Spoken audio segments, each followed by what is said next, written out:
Jaahas.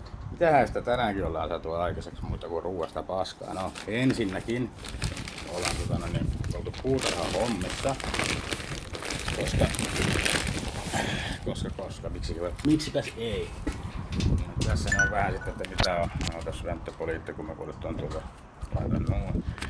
Niin, tässä on Terek chiliä. Tää on tyyli, no, vitun harvinaista, ei oikein saa mistään vitun tulista, sisällyttömän tulista.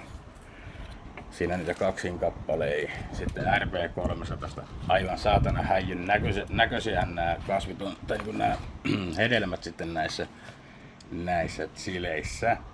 Sitten on Primotali Peachy, se pitäisi olla kai siis ihan oikeasti kai niin kuin maailman tulisin chili, kun sitä vaan ei ole jostain kumman syystä. Se on aika, se vasta harvinainen onkin ja se, sitä ei vaan päästy mittailemaan millään tai jotain. Miten ne sitten ikinä mittaillaankaan. Ja sitten tietenkin parempaa puolea, kun hortonomi kun olen, niin sieltä tulee tietenkin Autocritical Budia siis, sieltä tulee kukkaa siis. Semmonen kukkapönikkä tulee ja sitten siinä Somangoa, sitten siinä Skittlesia ja sitten siinä on tietenkin klassinen Jack Herrer. Näin se päivä voi alkaa täälläkin, mutta niin kuin hyvinhän se alkoi ja sitten ottaa tuosta pikku mahuun. Kyllä tääkin maistuu.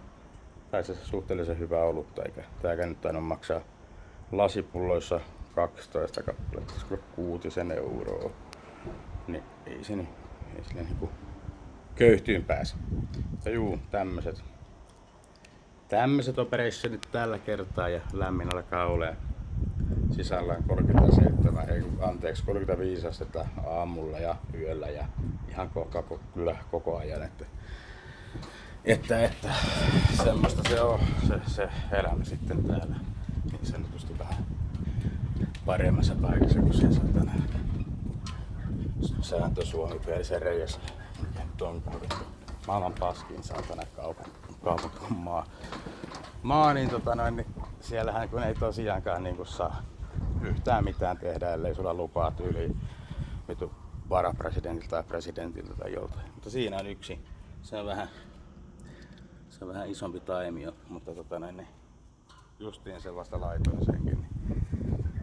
Niin, mutta joo, Suomi on kyllä paskamainen ikipäivänä sinne kyllä itteeni haluan, enkä varmasti tuukkaan, eikä se on ihan hyvä vaan kaikki säästyy multa sitten. Mut joo, kyllä ei niinku, että täällä on niin helvetin kaunit nämä auringonlaskut ja kaikki on vuoria ja siinä meidän jakutsi ja siellä meidän koira Lissukka. Tänään aamuuinilla kävin tuossa heti lähimmässä 100 metrin päässä uima-allas meillä, niin siinä käväsin. Ja ruisailemassa joka paikassa. Nyt mä rupean kattoo, jos löytyis jostain niin, jos mä en näe juoja. Sitten rupean kattelemaan, että mistä löytyis jotain hepeneitä tuolla emännälle, että jos lohkees. Tai se lohkees, mutta niin lohkees kuitenkin. Täältä tähän.